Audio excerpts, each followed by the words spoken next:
Hello, fantasy friends. I'm the Raging Redhead Cam Stewart from HotRoster today, and finally, the moment that you've been fighting for has arrived. It's championship week, and although only a lucky few will remain to fight for your league title, there's still some of you out there that have some kind of pride on the line. Whether you're trying to win a prize for third place or trying to avoid the humiliation of finishing last, it doesn't matter. All of you will be looking for the same thing this week, one final W in 2016. So to help you with that, I'm here to give you some advice on which quarterbacks to start and sit for week 16. It's become a very simple strategy for success. When a team faces the Cleveland Brownies, you start the opposing QB. The running back they're facing 2-0, just about everybody you can against the Brownies. Last week, that strategy made Tyrod Taylor a QB1, and this week, it should do the same for Phillip Rivers of the San Diego Chargers. With San Diego on the road in Cleveland, the only thing that could prevent Rivers from having a huge day are two things. One, the weather, and two, himself. Now, what I mean on the last point is Rivers has become almost notorious for giving up big interceptions. He's actually thrown 14 picks in the last 26 quarters. But the good news for Rivers owners, Cleveland has a total of 8 interceptions on the season, which is tied for fewest in the NFL. And since week 9, they've only nabbed 2 of them.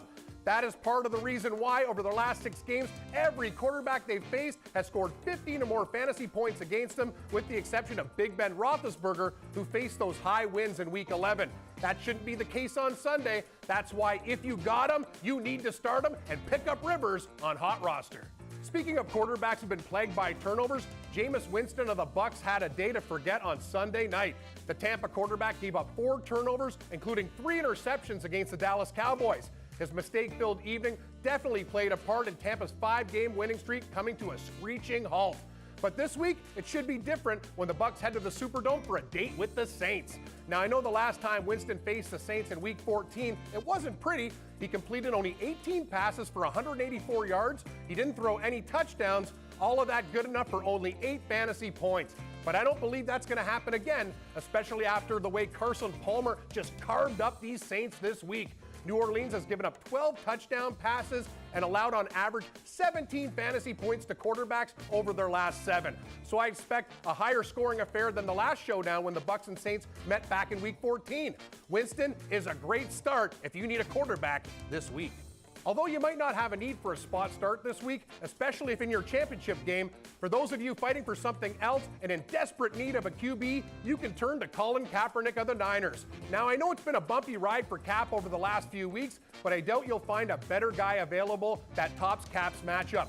The Niners are in La La Land this Sunday, facing off against the Rams in the battle of quite literally the worst in the NFC.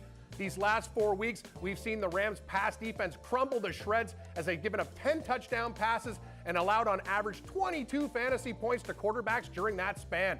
Cap also seems to be gradually returning to that QB1 form that we saw a few weeks ago.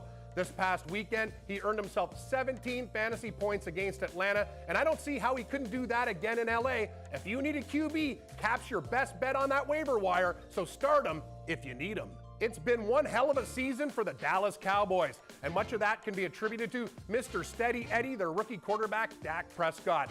A model of consistency for much of the season, Dak is currently ranked 5th among QBs in fantasy, and for that reason, he has likely been someone you can rely on. But I just don't think it's going to happen this week. Prescott and the boys are home to the Lions on Monday Night Football, which could spell trouble for Prescott.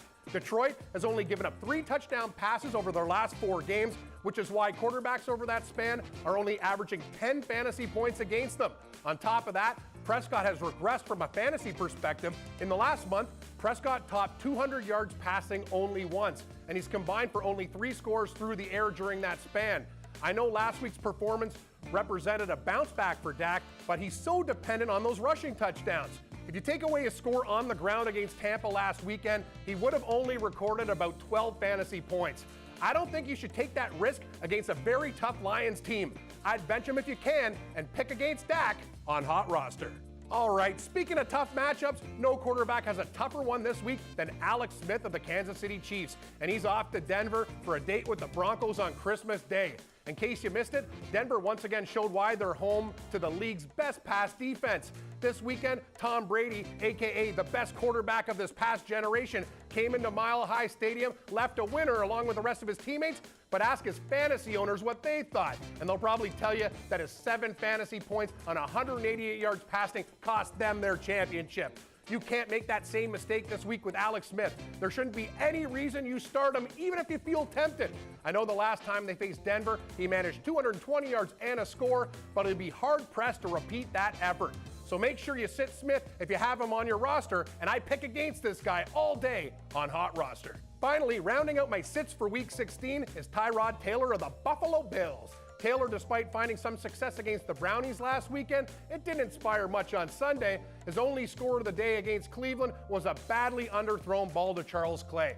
It's those kind of passes that are why Sunday marked only the second time in the last 6 weeks he's finished without an interception, a number that doesn't bode well. When you consider the fact Taylor faces off against a Dolphins team this weekend that has 16 interceptions in 2016, which is good for second best in the NFL.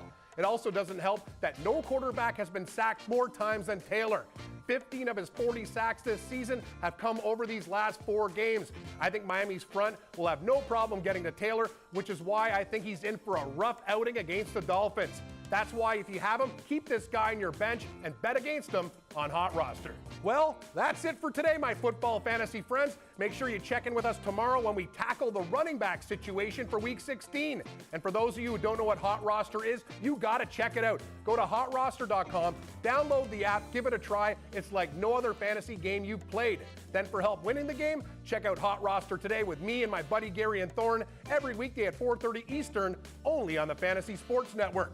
For HotRoster now, I'm Cam Stewart, and I'll see you on the virtual gridiron.